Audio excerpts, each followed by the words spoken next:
Taki Malik menjawab pertanyaan warganet yang menudingnya telah menggelapkan dana sumbangan ke Palestina. Taki Malik mengunggah komentar warganet yang mempertanyakan uang sumbangan ke Palestina senilai 5 miliar rupiah. Menurut warganet, Taki Malik baru menyerahkan uang sumbangan ke Palestina sebesar 1 miliar rupiah.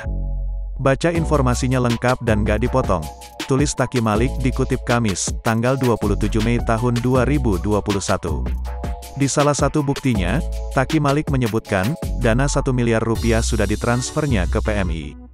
Dana itu untuk keperluan logistik mendesak warga terdampak serangan rudal di Palestina dan sudah dikelola perwakilan PMI yaitu Bulan Sabit Palestina. Taki Malik kemudian menjelaskan, dana 5 miliar rupiah hasil donasi tersebut dibagikan untuk berbagai keperluan secara berangsur.